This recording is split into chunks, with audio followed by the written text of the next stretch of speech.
Yo, what is up mga kapatid? Ito na naman ang inyong lingkod, Tiger Rampas Lupa. At ngayong araw, yun nga, naka-duty tayo rito sa Tampan.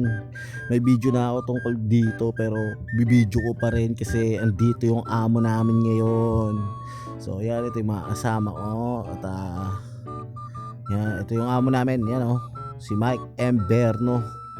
Kita nyo naman, yan yung may-ari ng Tampan. Sa mga nagtatanong kung sino yung may-ari ng Tampan, siya yung may-ari ng Tampan mga kapatid. Na pag mag-a-apply kayo, sa kanya kayo magtanong, kaya sa amin magtanong kasi wala kaming power para sabihin kung may hiring ba o wala.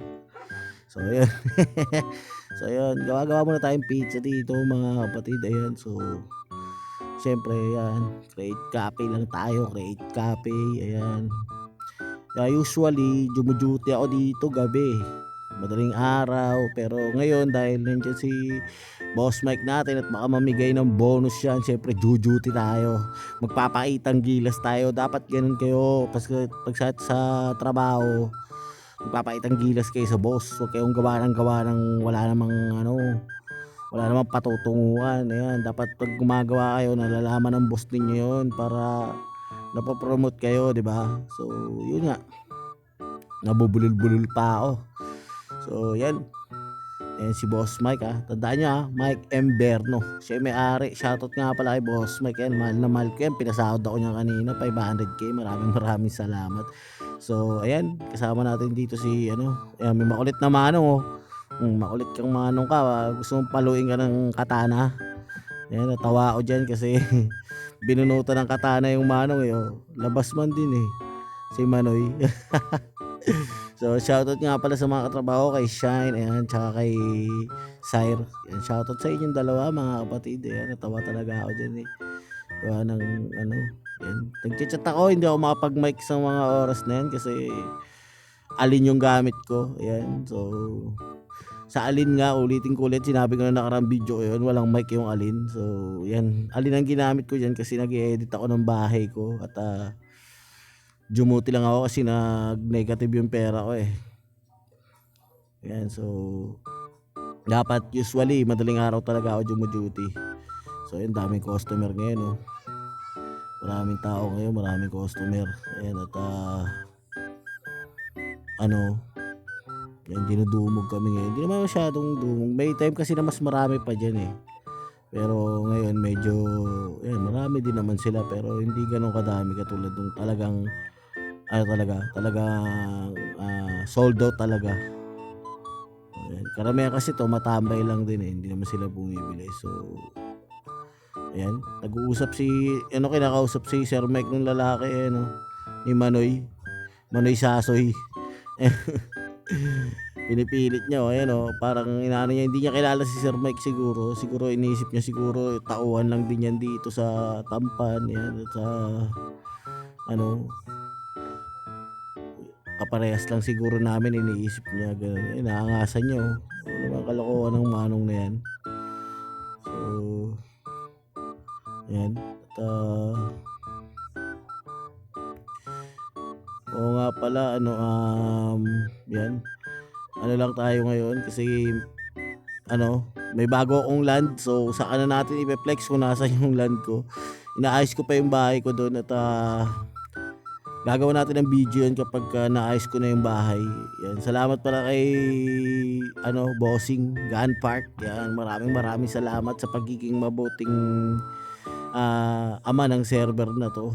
Yan, maraming salamat po sa inyo sa pagbibigay ng pagkakataon na maranasan ko na magkaroon ng land na level 2 at yun nga, makapagtago, makatira sa isang lugar na walang manggugulo sa akin. So maraming salamat. Yun talaga yung gusto ko, yung vibe na mag-isa ako at wala akong kasama at walang mga tao, hindi crowded, tahimik.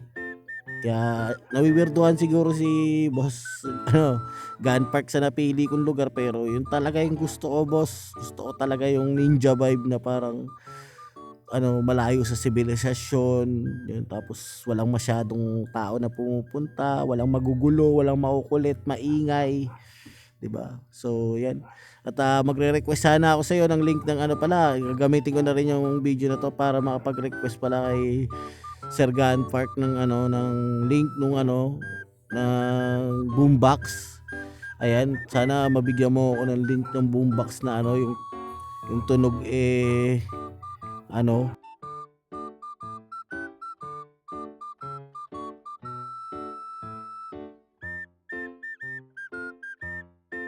sana mabigyan mo ako ng link ng boombox na ano, na yung tunog parang yung sa ano,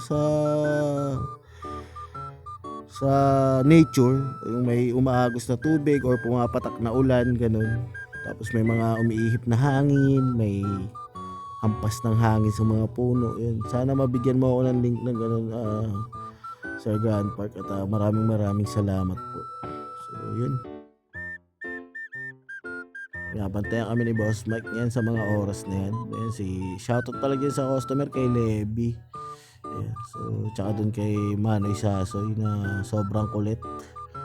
At hindi ko alam kung anong pinaglalaban niya. So nagtatawag siya yan, waiter daw, waiter. Naharangan ako eh. Naharangan ako ni Sir. Ayan, so nilapitan ko siya, pinaliwanag ko sa kanya kung nasan yung menu. Ayan, sabi ko dito sir, sabi ko sa kanya. So ayan, ewan ko kung anong ginagawa niya dyan. Nagtitrip lasing yata yan eh. Sinabi ko sa kanya na nandito po, ayan, para makita niya. Tinuro ko sa kanya kung saan nakalagay yung menu.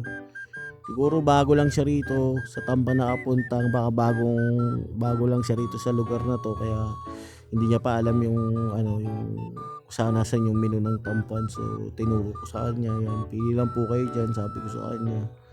Yan. So hindi niya rin kilala si Boss Mike eh, so tingin ko nga baka bago lang din siya. Yan.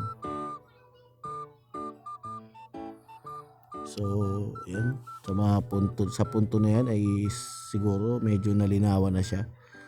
Nakita niya na kung nasan yung menu. Ayan, gawa muna tayo ulit ng pizza. Ganyan lang. May video na rin ako dati rito eh. Pinakita ko magkano yung sahod namin, di ba? Nireveal ko yung sahod, tapos pinakita ko kung paano yung proseso ng pagkita. At ito lang talaga yung advantage dito is ano, walang limit yung paggawa.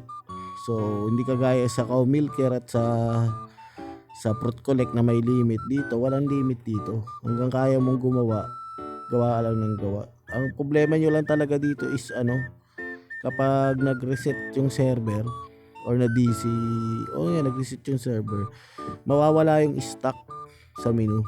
Yung mga nilagay nyo sa refrigerator, yung mga ginawa ninyo na nai-remit nyo na, mawawala yun.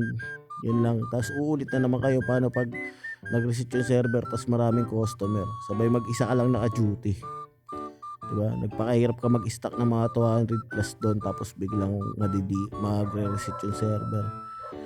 So yun ang magiging problema nyo lang dito.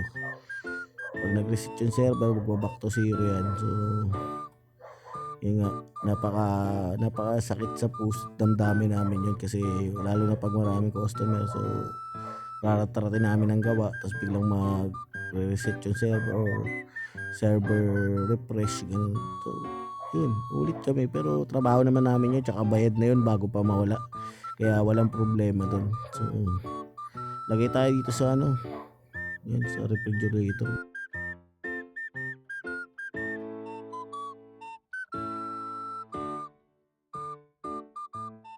So yan, stock lang tayo dyan, tapos para ano, kumita na tayo. So ilang peraso pa lang din yun siguro, pero yan,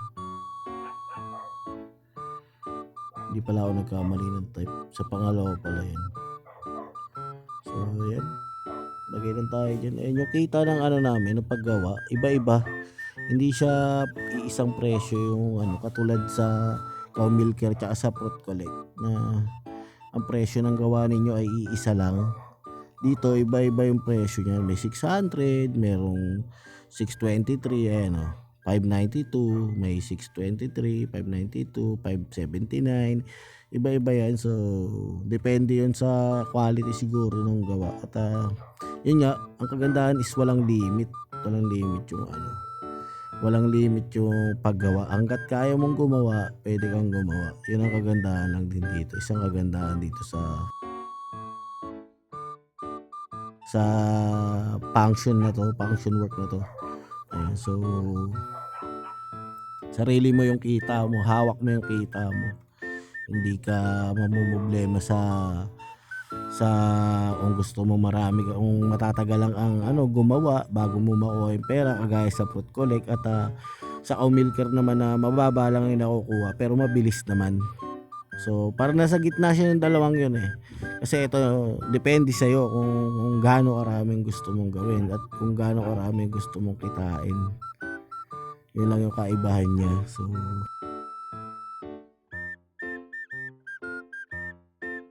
yan, nilalagay lang natin dyan yung mga nagawa natin.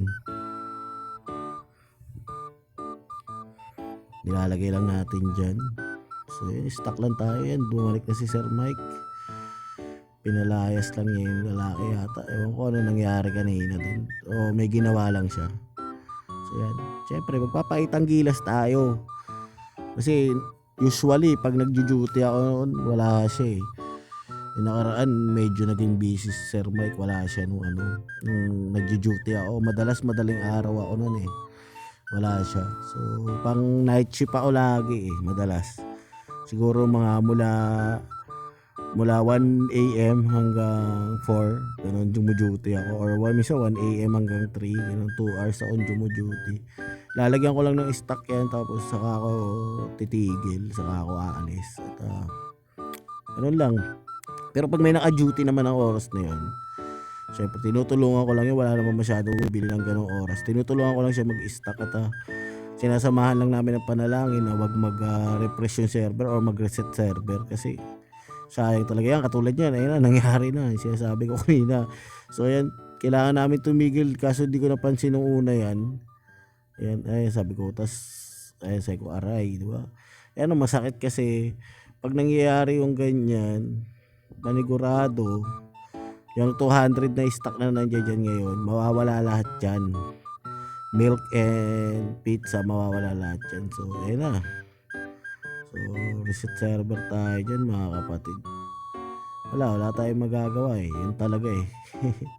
Diba? Buti hindi ganun kadami yung tao. Pero, tsaka 3 kaming nandito ngayon. So, yun. A few moments later. So, yun nga mga kapatid. Tapos na nga ang server reset. Ayan. Updating server na tayo. Ayan. So, ayun nga. Ngayon, ipapakita ko sa inyo yung sinasabi ko kanina na pag nag-server reset, back to zero lahat ng stock nyo sa refrigerator mga kapatid. Ayan. Ipapakita ko sa inyo. Ayan, dahil nag-server reset ngayon, malamang sa malamang zero ang laman ng refrigerator na ito. Tingnan natin. Ayan na, makikita nyo na. Teka lang, mali. Locker yung na-type ko. Ayan, taran. O, diba, nawala yung 200 plus. Kanina 200 plus yung stock dyan. Yun ang masakit dun. Tapos nailapag ko na yung marami kung ayan, wala na. Wala na akong So, dalawa lang ang nailagay ko at yan, dito ko na puputulin yung video na to at ang video na to ay hinatid sa atin na Tampan Pizza. Kahit galing sa labag, kinakain pa nila. yan, maraming salamat sa sponsor natin at yung link pala ilalagay ko na lang sa comment section ng Discord. Yan, lalagyan natin yung link ng Discord sa comment section. Click nyo lang yun at doon lahat ng mga impormasyon tungkol sa server na to malalaman ninyo pag nasa Discord na kayo, yung IP address at kung paano kayo magsisimula sa server na to. So yun, hanggang dito na lang. Wali, ito si Tiger Rampas Lupa. Maraming salamat mga kapatid. Peace out. Kung wala ka nang may